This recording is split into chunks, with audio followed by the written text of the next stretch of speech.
I am sitting here with Brooks Palmer, clutter busting expert, and he is going to clutter bust my life. Brooks, here is the camera. All right, Andrew. I'm ready to be busted. All right, good. So let's see what we got in the corner over here. Well, this This is is a pile of where stuff. the new stuff always piles up, as you can see. My sunglasses, they actually have a place for sunglasses, but it's not here. Where's the place? The place is in my bedroom. All right, let's put them in there. Should I just run in there right now? Yeah. All right, we got a little drawer, put my sunglasses. That's the secret to clutter busting. You work one thing at a time, and you finish that thing, and you move on to the next thing. All right, what about this book here, Writing Television Sitcoms? Are you interested in writing television I am very sitcoms? interested in writing television sitcoms. I'm writing one currently. Okay. Problem is, this book is from 1999. So it's 16 years old, right? Yeah. And it says right in here that, the business changes rapidly, so...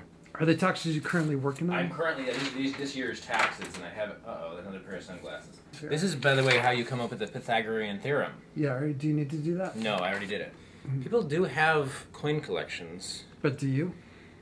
Not really. Great, putting things where they belong so you actually use them. Ooh, vampire blood, that'll Are you come gonna use in that? handy. What is it that is most inspiring about your work as a clutter buster? The clutter saps your life.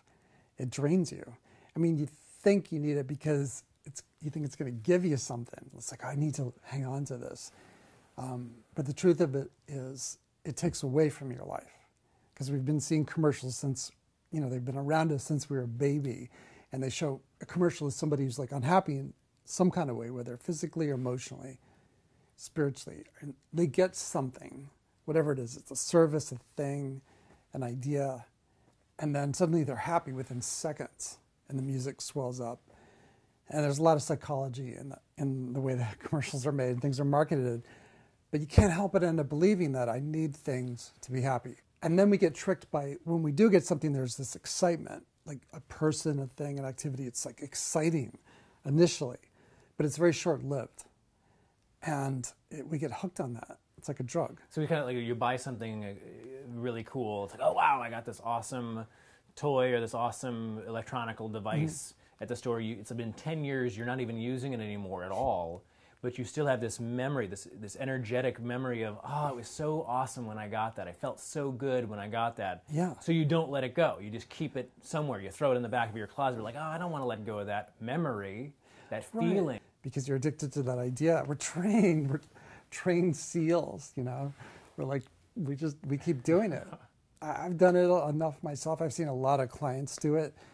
And I think people are dissatisfied, but they don't know what to do. Like, I have all this stuff. Why am I not happy? What tells you the difference between something that is an old memory, distant memory that doesn't really matter or is sort of getting in your way versus something that is actually vital to who you are? Yeah, it's the feeling that you get when you look at it. Like, you pick up something and you go, all right, this, do I like and use this anymore, or can I let it go? So you see how it feels when you hold it in your I'm going to have hands. to keep that because I know, because I use that on a regular for the basis. sound. You just see what comes up when you ask. Well, like the shirt you're wearing. Do you like your shirt? I love this shirt.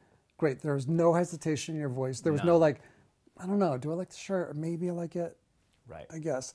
No, there's like, and everybody that's watching this right now can think of something in their life within their vicinity, maybe what they're wearing. You could even ask, what am I wearing? Do I like this? And then see what comes up. And if it's like, yes, I like this, it's usually a very few words. I like this. I want to keep it. It's good for me. So if we went through my closet together and I had like a hem and haw over, so like, well, you're like, probably a red flag that you better let it go. Let somebody else enjoy that shirt because it isn't something you are excited about that is enhancing your life. It's sort of a quasi in between. I might wear it someday, but it's creating what? Mental weight in your space. Yeah, that's the deal. It's mental weight. Now everybody will know that I have a lockbox. Yeah, but they don't know where you live. Fortunately, they will also, they won't know where I live, and they won't know that there's nothing valuable in it. Wait, there's nothing valuable in it? Why do you have it then? Well, it's valuable to me, but it doesn't actually have any value to other people at this point. There's So why is it locked up? Can it just just in go case in of a fire, I guess. Oh, okay. I don't want to have a fire and lose everything, so... So these are important things to you. They're, like locks of my hair. And what do you want to do with that? I want to save it. Yeah. For what? It's there. It's.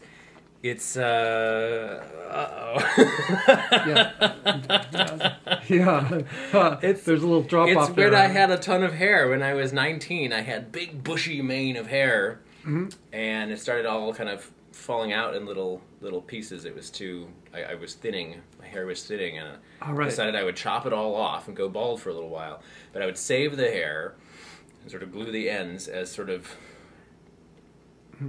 I don't know, a reminiscence of my youth, and to You sound a little. possibly use it for a wig right. or a toupee Yeah, in yeah. case I ever need one. Yeah, you're gonna use it as a toupee.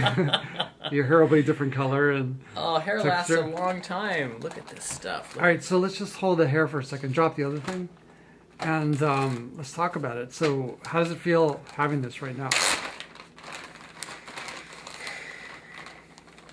I'm somewhat nostalgic. I did glue the ends. Look at my long hair. Yeah. So what do you This is want a to little do with weird. this? Yeah. Getting it out is like, oh, a little creepy. Oh, okay. It's like, I don't know, it could be ornamental. It's a little creepy though. It's It's a little creepy. Yeah. You don't sound comfortable with it. Like, I get it. At the time, it was important to you. I feel like it deserves some sort of ceremonial process, though. Yeah, yeah. But even that, you're uncertain. I'm a about. difficult You're turning client, all Brooks. red and looking I am uncomfortable. difficult to bust. I'm very sentimentally attached to this hair, apparently. Yeah, and if this hair was like the projects that really matter to you, like, yeah, this hair, I love it, it's great, but there's a lot of uncertainty that goes with it, and like, kind of looking like you're a little lost. I get it. This isn't, You know? This isn't me just anticipating you wanting me to throw something out and being verklempt about not wanting to throw it out. This is really about me indicating to you that I have mixed feelings about my hair. Yeah, and mixed feelings You're is a catching red that. flag. And here's the deal: what you care about is your life now, like being dynamic with how you are now, with your hair the way it is, the way your body the way it is, your mind the way it is, the circumstances the way they are currently, and that's what's really valuable to you. This is like looking at a corpse, a dead body. Yeah. You have nice memories about it, but it's not alive. It's not alive in you when you hold it. It's kind of weird that people keep their hair anyway. It's a little weird, isn't it? Creates a heaviness, a lethargic feeling. And I know that because when I work with people and they get rid of stuff that isn't part of their life anymore, they get this like, I feel so good. This is feeling pretty good. Well, you comfortable talking about your clutter bust? Look how I'm red not you're very turning. comfortable talking about any of my clutter, to be perfectly honest. Really? It's very uncomfortable for me. Furry vest, gold wizard costume, vampire cape, Yeah, what do you do with Jesus beard, dragon face, model wig, pink tutu. I said, like, oh, no, I can't throw this away. This is like, Oh my god. And I have some old film reels back here from film school. the only film reel I have of my own projects. Look at that. Look at that little 5-6 minute movie I created. It's all Yeah. in this spindle of film. Good. Now you're done with it, right? And he says, are you going to use that? And I'm like, no, I'm absolutely never going to use this. It was Yeah. just, the answer was obvious. Consumerism. Consumerism? Bye. Ah, the decent burial, finally. All right. Good. You're done with that. That means you could do new projects. Yeah. So I let it go. I think it's the speed of asking that was so critical, because if I'd looked at it too long and be like, oh, I feel so good about this. Like, this was really, I shot a film, not just a video, but a film. I would grow my sentimentality, would reach all over it. The fact that it was really crisp, just, are you going to use that? I was like, the answer came, honestly, right up to the surface. No, I am never going to get a player to play that film reel. I'm not going to take that and get a digital transfer of it. No, none of that is ever going to happen. Let that stuff go. I'm not an archivist for my life. When I looked at it, they brought up memories of me as a film student. And you know what emotional weight was attached to that? It was all sorts of struggle, like expectations that had been missed, things that was failures, were attached mentally to that Yeah. stuff. And I was like, oh, It was man. loaded. It was loaded with heavy mental weight. And when I threw it out, I was like, good. You have to be kind. Someone's in a lot of pain. When you're living with clutter, you're living with pain, because clutter is restrictive. It's not an opening feeling, and like I said, it's a dulling, stagnant feeling. So there's pain. So it helps to be kind, because if someone's in pain and you give them more pain, like, you got to do this, and people often do that to themselves. It doesn't help, because you're hurting, and it hurts even more. But can you Yeah. talk more about the metaphysical breakthroughs people can have when they finally let something go? All right, so there was this guy, and he been living in his apartment for a year. He was living out of moving boxes. When he moved in, he had all this stuff in there, and he still had the boxes there, and he would get stuff out of the boxes when he needed something. And it turns out he'd been divorced like over a year ago, and he was depressed because he didn't want to be divorced. His wife divorced him, and he was unhappy. So my first thought was, let's get stuff out of the boxes and put them away, so he doesn't have that thick energy just hanging around anymore. And he did that, and as we went along, he talked about how, I asked him about the relationship, and it turns out that he wasn't that happy in the marriage. She was hurtful to him at times, and he didn't feel free to be himself. And so we were going through box after box, and finally we get to the last box. And on the bottom of the box, literally the very bottom, the last piece of paper, was his marriage certificate from, the marriage that he was now divorced from. And he grabbed it, like he was just like, I got to keep this. And so I said, well, if you keep that, are you going to get married to her again? And he was like, what? What did he do to that marriage certificate? Tore it up. And he felt free. And was it just like a transformation in his face? Did you just Yeah, he looked sober. Years of pain just like dripping off of him? Yeah, there was great relief. He looked a little exhausted too, because I think living that way makes you just tired, because there's this tension with it. And but there was a great relief. You could just feel like, oh God, thank God that's over.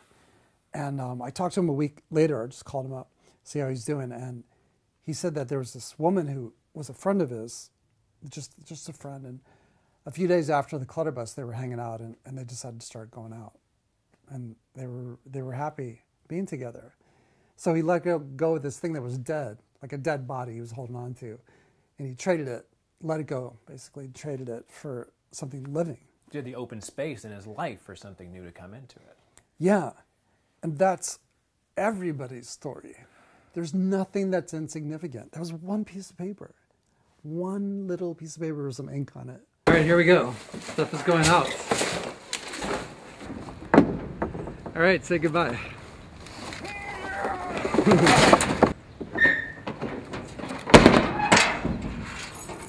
Now I'm getting good at throwing things away.